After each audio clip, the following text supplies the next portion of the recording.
Hey everyone, it's Mandy. I'm really excited to share with you my learning process with the XTOOL screen printer. I'm super excited that they sent this to me to try. Thank you, XTOOL. And if you have any kind of a laser engraver, it should work with what you have. Obviously, it's designed to work with an XTOOL laser, specifically, from what I understand, the D1 or the S1. So, for what it's worth, I am using an S1 20 watt in this video. I have no clue what I'm doing, so I'm learning. And I've watched a lot of other people who were in the same boat as me, so I'm going to do my best to share my failures with you along the way. I will tell you the first time I did this, I set up my screen wrong. So in this video, I'm going to show you how I set it up once I knew better. But when you're first starting out, take a little bit of time, watch a couple videos. Your screen is going to come closed with the tension rods closed. So the best that you can do to open those up is going to save you some time. But if you're like me, none of that's going to make a lick of sense until you start doing it. So, be patient with yourself. Anyway, I'm so grateful. This is an amazing innovation, in my opinion. They have developed the ability for your laser to engrave on the screen, which is a way more efficient process than the typical screen printing process, from what I understand.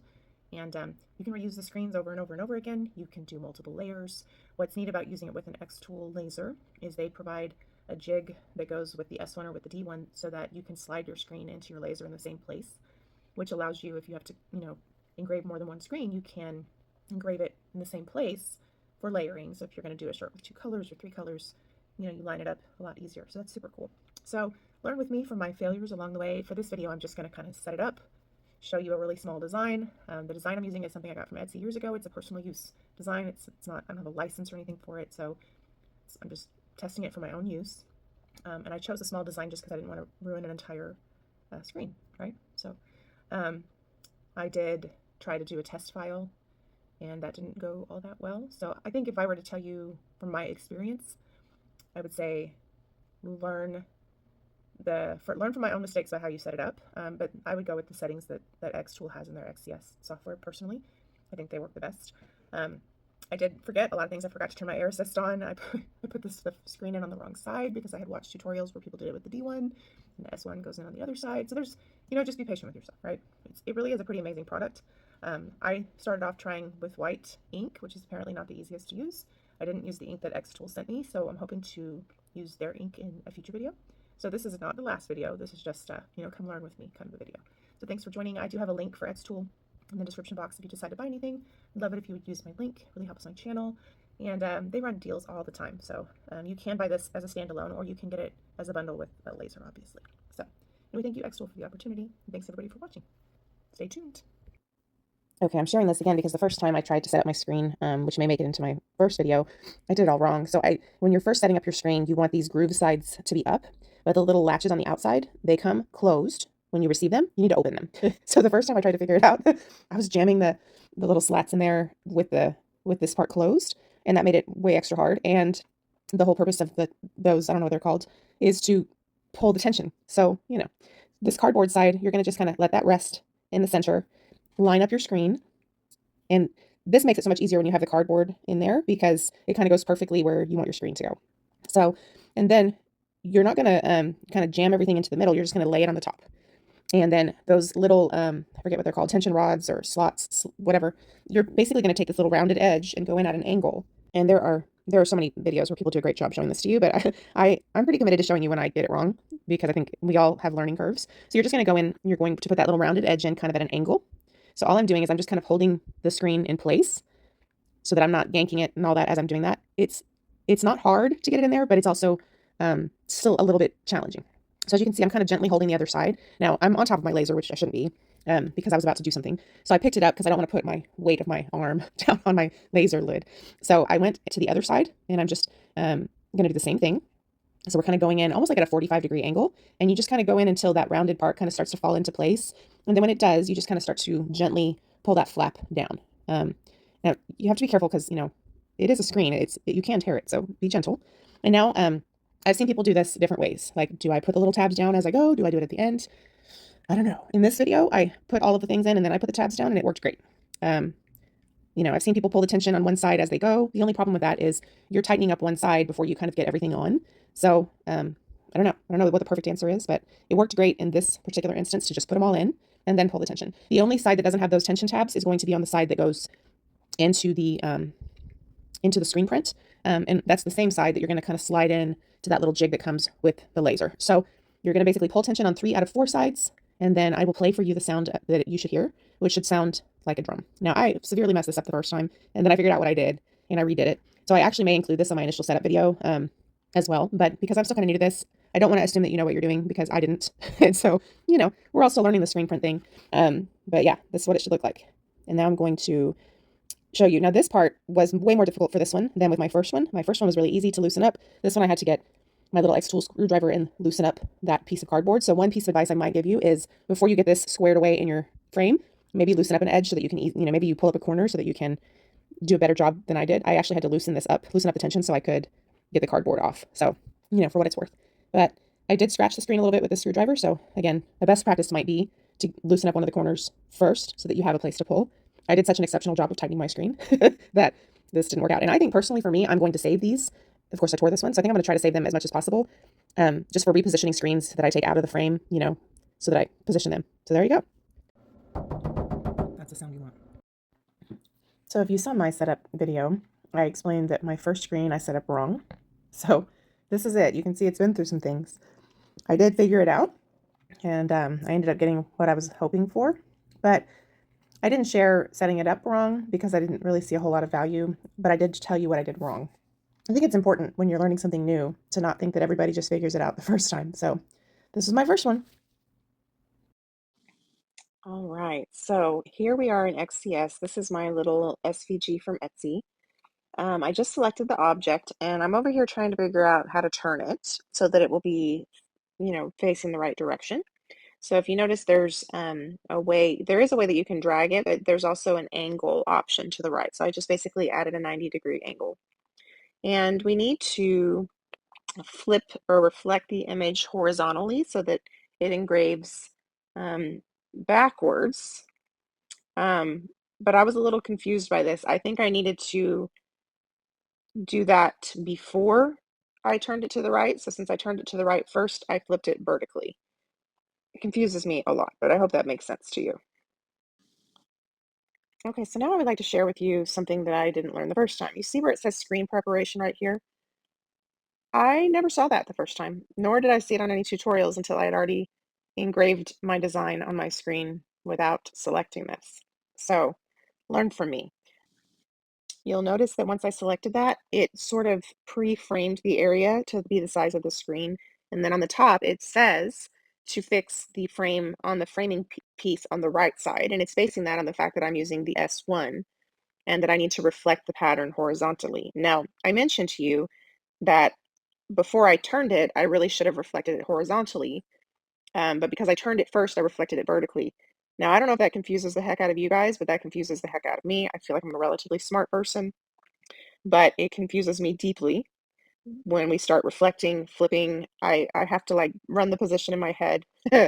But essentially, it's just going to take some practice. So I'm showing you here where you can select the material. Now, this material was not in my drop down, but I was able to search for it and get the settings for it, which I'm also showing you. It pre-fills for you um, within XCS. So the processing type is going to be engraved. You're engraving away the coding that's on the screen. So these are the preset settings.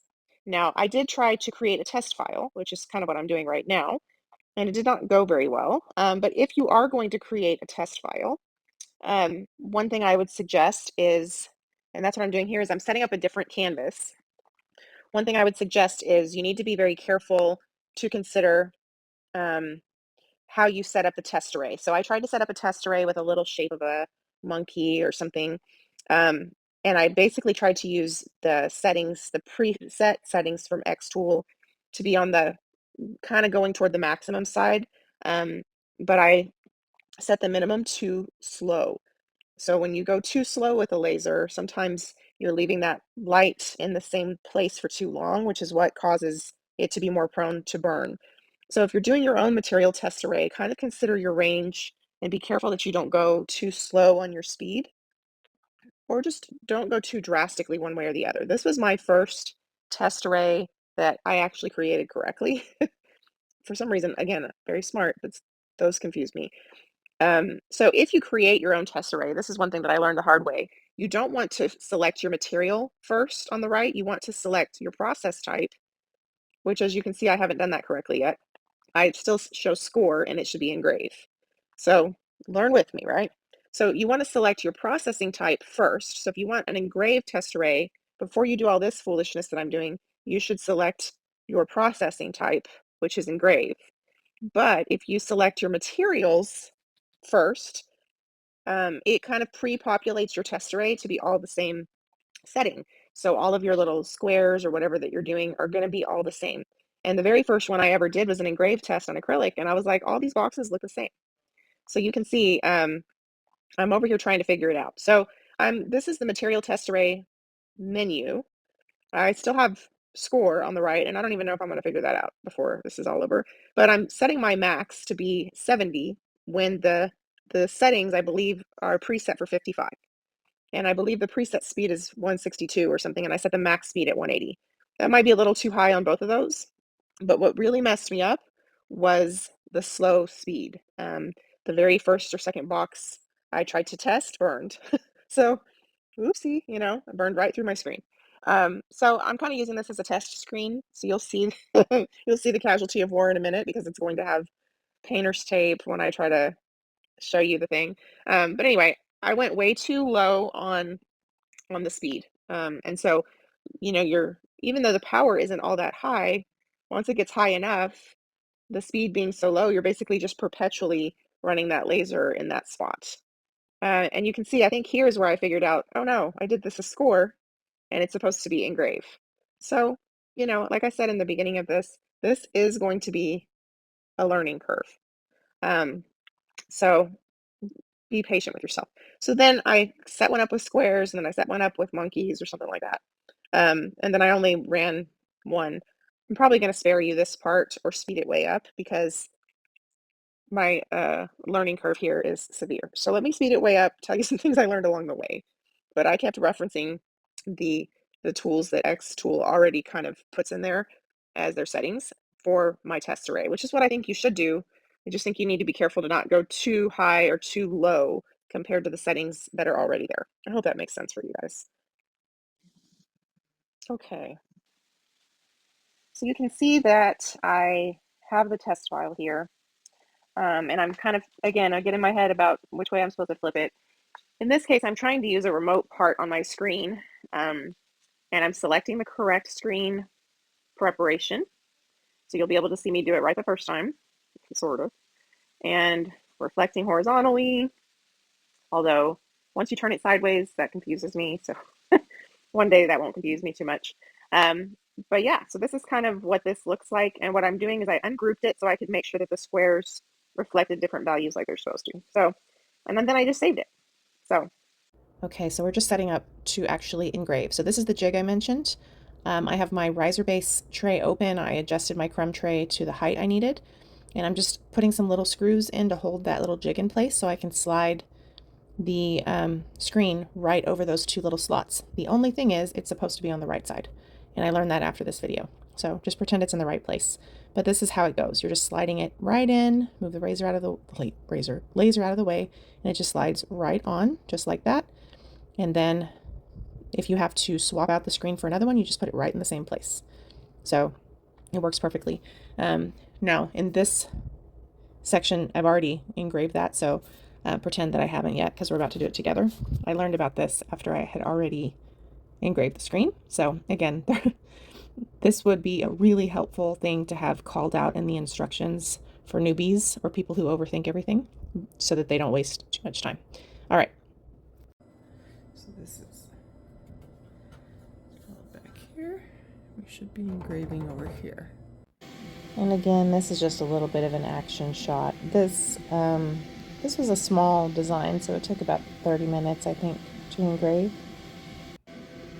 This is just a little bit further along in the process. I didn't want to record the whole thing. So this is it finished. I realized that I never turned on the air assist. So yeah, but it did a pretty good job. I find it easiest to see in natural light, so take it next to a window and look through it, and you should be able to pretty much see through it. However, hit it with some canned air to get rid of that kind of the dust from the engraving. Okay, so here is the actual screen printing device. So this is the base. I did a whole video yesterday and realized I didn't have the knob on the other side, so let me show you that. And then I figured out it was in the materials. So this knob, which the book could be a little bit clearer about for our XTOOL friends, this knob is in the styrofoam part where your paint comes. And the book references the knob, but doesn't necessarily tell you where it is. So in case you're confused also, that is where that is. So these 3 magnets here attach to a board.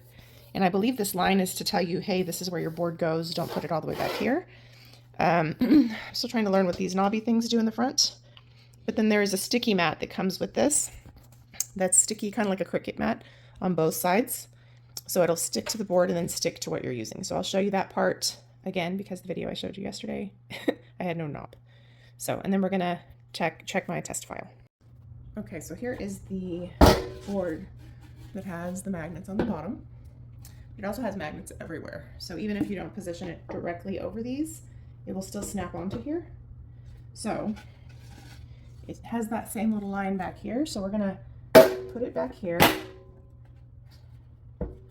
And it feels like it already went where it wanted to go. I'm trying to kind of center it so that I can, yeah, it pretty much kind of goes right where it's supposed to go. And then you slide it and it kind of finds a little peg, so that's cool. Okay, so this is the squeegee. And it has, sorry about the paint, it has a magnet on the back so you can stick it on top of the frame when you're not using it. It's kind of cool. And then this is the mat, and when you peel both sides, it just goes directly onto here. And it also has the corresponding arrows and stuff. So this is obviously going to lose some of its stickiness over time, so I don't know if you can buy replacements for these. I would assume so. But there's also ways you can retack your mat if you're that kind of ambitious. So you can line it up with the little arrows, which should make positioning your stuff consistently a little bit easier. And this is what I did yesterday when I was testing what I had created with the XTOOL settings, which for the most part is good. It's a little fuzzy, and I think that this was from using too much paint, but this is kind of what I got the first time. So what I will say that I've noticed, and I've seen in other videos, is you have to apply a good amount of pressure to get the paint to come through the screens. And I think part of my problem yesterday was not having that knob, because I was holding it down instead of letting it do it for me. A little Yoda from yesterday. By the way, I don't think this is like a commercial file. I just bought it from Etsy, so this is a personal use thing. And it's difficult because you're not holding it up to the light to see it, but there's a little bit of the screen that's not completely clear versus my test file. There's 1 or 2 that are almost completely clear. I think it's like this one and this one. So, but overall, I think that XTOOL's settings are probably the right way to go. I obviously deviated where I went too slow in my test file. It burned a hole. All I did once I engraved the screen is I hit it with a baby wipe. I probably should have hit it with some canned air. Let me see if I have some. All right, so I put some canned air. So I'm going to insert the screen. I did gently cover up my burned monkey because as we scrape, the raised part of that is going to cause it to skip. I didn't do the greatest job installing the screen, but anyway, so yeah, we still may have a little trouble with it just because it's elevated. So to install the screen, we're going to take this off first, and we're going to put it in these little slots, like so. So I'm going to snap this in place. Okay, now ideally, we're going to put our paint in an area and then we're going to pull it, we're going to flood it. I realize you can't really see what I'm saying. We're going to flood it, meaning we're going to put it and then gently pull it over. So basically we've got a good base layer of paint. And then the second time we're going to come over and we're going to like really press it. So the really pressing it is the difference between that kind of coverage and this kind of coverage. as you can see where he's kind of doesn't have super clean defined lines, that's the place on my screen that didn't get fully clear. So I don't know if it's a settings issue. Still got pretty good coverage. So I was about to do this on the map. So now what I want to do is I need to figure out where to put this paper. So I'm going to, probably should have done that before I put the thing on, but I didn't. So I'm going to put this paper right underneath, because this is just really a test. And I'm sticking it to the mat. I know you can't really see that. And now so this is some of the ink that XTOOL sent. It's water-based. You probably want to stir it. I just stirred it last night, so I'm not going to mess with that. I think I'm going to put on some gloves because this was a little bit messy yesterday. I have some baby wipes here.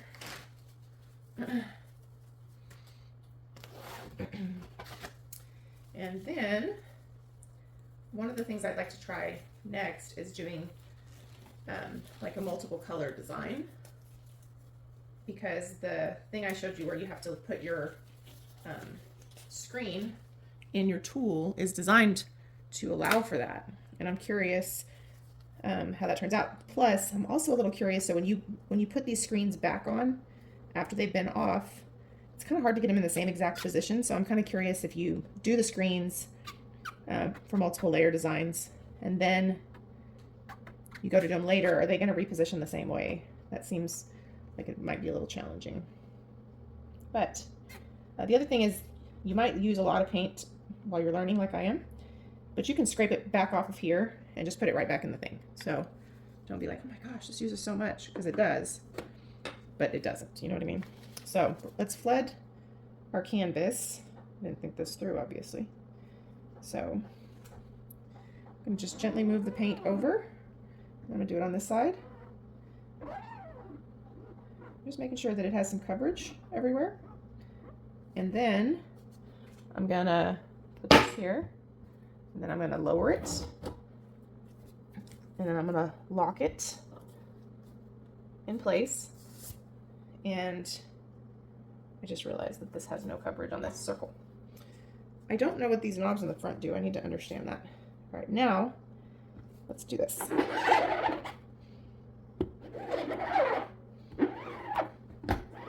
Making a gigantic mess. I'm going to go backwards for fun. Most people I've seen don't go backwards.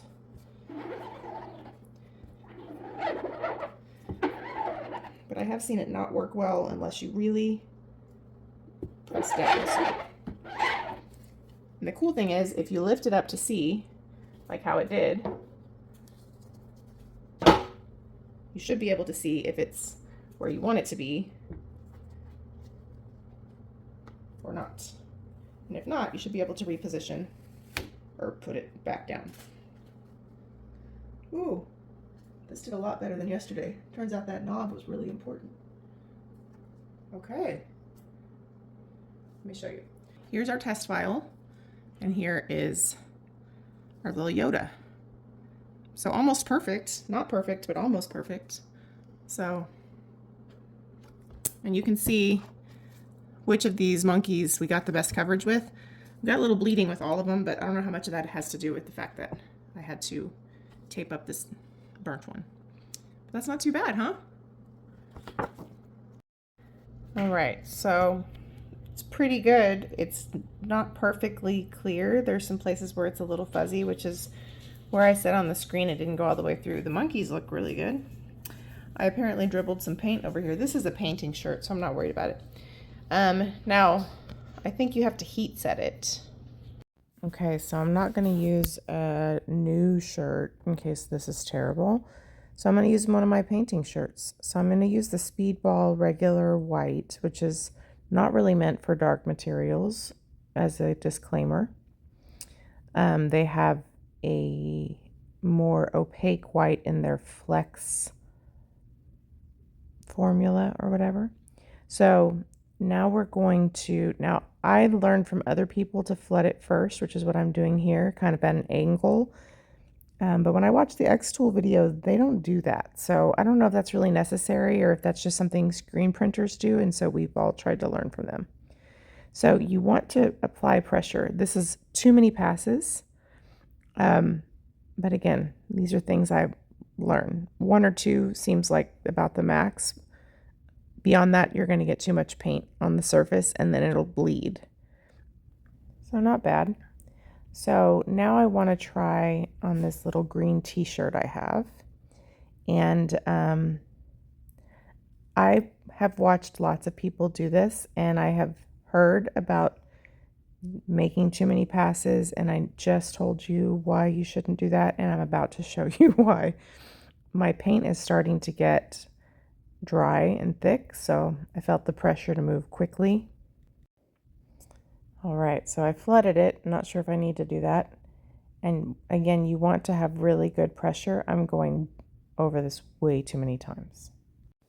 But you know, those are the things you learn. So, first run, not too bad. Here it is. Not too bad. You can even see my little monkeys from my test file. Don't mind all the paint on my shirt. This is a painting shirt. So now let's try a real one. So this is a green Bella Canva t-shirt, I believe. And you're about to see me put too much paint and go over it too many times and kind of see what happens. But otherwise it turns out pretty cool. Sorry if you hear my dog. So overall, I think that this goes really well. Naturally, I should have really used the XTOOL ink for the first shirt. White ink on a dark surface is not the easiest. But, so you can see, we have mostly good coverage. As you might recall, I said that this didn't engrave perfectly the first time. Part of that is because I failed to select the screen printing as instead of base plate. I learned that after I did all this. So I left it as is, and so now I'm making a mess. So I'm going to put on some gloves. We're going to hit this again. And I had seen a video where someone said, be careful not to go back and forth too many times. You'll get too much paint going through your design, and it will be blurry because basically the paint has to go somewhere, right? So take that advice.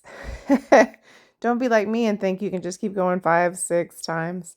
Like, you really want to apply, you want to keep your squeegee at an angle, and you want to apply very firm and even pressure once. And I even went sideways, which was shouldn't have done that. So don't do what I'm doing here. So you want to go once, maybe twice.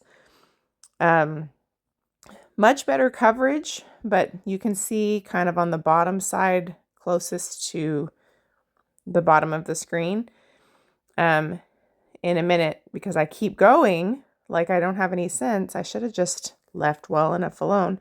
But, you know, even though we're squeegeeing and scraping, like, that paint has to go somewhere, and it's not fully dry on the shirt. So you can see I'm just going over and over. Don't do that. 1 or 2 times, really firm, should do it.